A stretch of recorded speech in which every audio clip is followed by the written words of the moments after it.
Welcome back to DSO Live. I'm your host for this weekend of concerts, Alexander Platt, and I'm now joined by this amazing young soloist. You're way too young to be doing this kind of thing. Benjamin Beilman, just amazing performance. Bravo to you. Thank you so much. Bravo. Now, I have to ask you this question.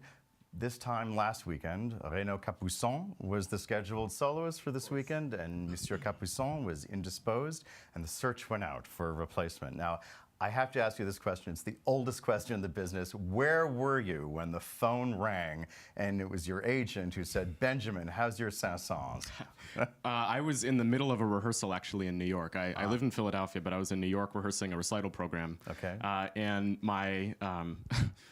I saw a text message come in. It wasn't a phone call. These days, of course, it's a text message. Yeah, so I was in the middle of a run-through of that recital program, and my agent actually had just heard me play this concerto 2 weeks ago. So she said, you must be ready to play this, right? Can you jump in with the DSO? And I thought about it for the rest of the run-through. Right. I took a quick phone call. Fantastic. And then she said, oh, yes, by the way, you also have to play 2 other pieces. You have to play Saint-Saëns and Saint-Saëns Introduction and Rondo Capriccioso. And I thought, okay, how many hours of practice can I squeeze in between now and the performance? And I said, yeah, okay. Terrific. I'll do it.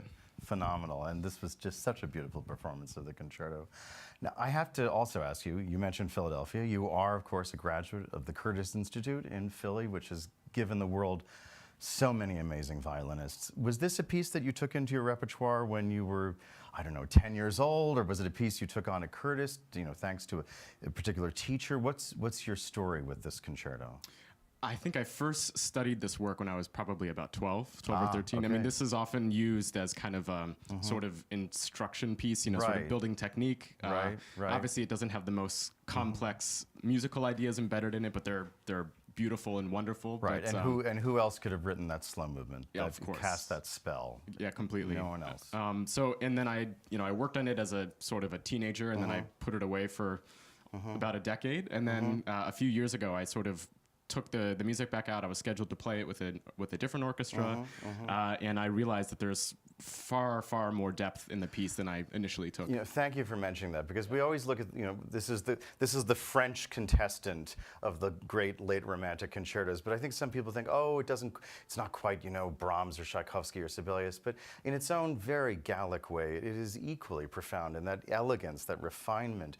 But what do you bring when you prepare it? Obviously, there's a different approach to this than you would take with anyone. We would take with a Sibelius or Tchaikovsky. Or do you simply say at a certain point, this is my piece now, I've got to make it how I see it?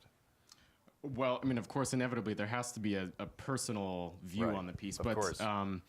At least for me, coming back to the score, especially now that the manuscript is available online, you can gather so much more information about this composer. I mean, Saint-Saëns, he had beautiful handwriting. It almost looks like calligraphy when you look at his handwriting. So you get this sense that he was a very sort of stylish, very maybe dapper, kind of gracious type of composer. And then also when you look at his markings, he's actually as specific as maybe sometimes a Beethoven is in terms of accents or different marks essentially. A dapper genius, shall we call it? I think so.